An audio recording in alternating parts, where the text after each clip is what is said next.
என்னுடைய கூடுதல் பாடல்கள் வந்து அனிருத் பாடியிருப்பார், அதாவது ஹிட் பாடல்களில். ஸோ அனிருத் ஒரு நல்ல நண்பர் எனக்கு முதல்ல.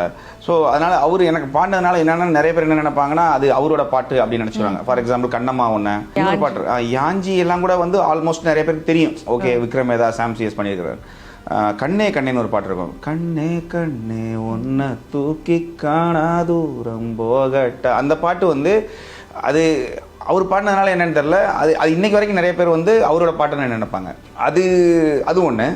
அது இல்லாமல் வந்து இந்த பாட்டு வந்து எனக்கே ஷேர் பண்ணுவாங்க. இந்த மாதிரி ஒரு, அதாவது நான் சொல்கிறது பொதுமக்கள் வேறு. இப்போ நீங்கள் ஒரு ஆடியன்ஸாக அவங்க கேட்குறது வேறு. சினிமாவில் இருக்கவங்களே என்ன பண்ணுவாங்கன்னா நமக்கு ரெஃபரன்ஸ் கொடுக்குற பாட்டே இதை கொடுப்பாங்க. அதாவது இந்த மாதிரி கொடுங்க, அது இன்னும் காமெடியாக இருக்கும். அனி அவர்கள் கூட நிறைய கொலாபரேட் பண்ணி ஒர்க் பண்ணியிருக்கீங்க, நல்ல நண்பர் அப்படின்றதே அழகாக சொல்லிட்டீங்க. பட் இருந்தாலும் ஒரு கான்ஸ்டன்ட் ப்ரெஷர் உங்கள் மேலே இருந்துகிட்டே இருக்கும்ல. நீங்கள் வந்து ஒரு கம்பேரிசன், அவர் மாதிரி மியூசிக் பண்ணுங்க அப்படி அந்த மாதிரி கடந்து வந்திருக்கீங்களா? அது ஃபேஸ் பண்ணுறது எவ்வளோ டிஃபிகல்ட்டாக? இல்லைங்க, இப்போ நான் என்னை வந்து ஒரு கம்ப்ளீட் மியூசிக் கம்போசராக நான் வந்து என்ன கன்சிடர் பண்ணுறேன், என்ன நான் வந்து காயின் பண்ணுறேன். அதுக்கு என்ன மீனிங்னா, இப்போ நான் பாலா சார் படமும் பண்ணுவேன், புஷ்பாங்கிற படமும் பண்ணுவேன். ஏன் இது ரெண்டுக்கும் என்ன டிஃப்ரெண்ட்னு கேட்டிங்கன்னா, ரெண்டுமே கமர்ஷியல் தான். பட் புஷ்பா மாதிரி ஒரு படத்தில் வந்து நீங்கள் வந்து ஒரு மாஸ் என்ட்ரி, ஒரு ஹீரோயிசம், ஒரு எலிவேஷன் அப்படி இருக்கும். இவரோடதுல இருக்கும். ஆனால் இது வந்து ரொம்ப மியூசிக்கலாக இருக்கும். இப்போ அதில் ஒரு சோகம் இருக்குன்னா நான் வந்து வேறு மாதிரி வாசிப்பேன். இப்போ நீங்கள் ஃபார் எக்ஸாம்பிள் இப்போ கைதி, நம்ம லோகேஷ் கூட ஒர்க் பண்ணும்போது கைதியில் வந்து ஒரு எமோஷ்னல் மியூசிக் இருக்கும். அப்பாவுக்கும் பொண்ணுக்கும் ஒரு ஃப்ளூட் தீம் இருக்கும். அது அது அது அது வந்து ஆக்சுவலி அதுக்கு ஒரு கதை இருக்குது, அது சொல்கிறேன். பட் அந்த ஃப்ளூட் தீம் வந்து ரொம்ப சினிமேட்டிக்காக இருக்கும். அதாவது ரொம்ப ரொம்ப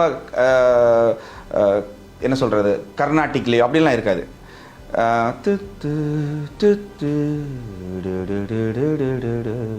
ரொம்ப சிம்பிளாக ஒரு மெலோடியாக அப்படி இருக்கும்.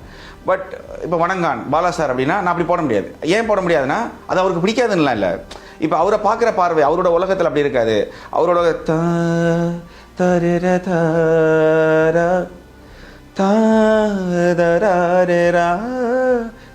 இப்படி ரொம்ப ரொம்ப கர்நாட்டிக்கில் நம்ம இருந்து பண்ணுவோம். பட் அதுலேயும் எமோஷன் கிடைக்கும், இதுலேயும் எமோஷன் கிடைக்கும்.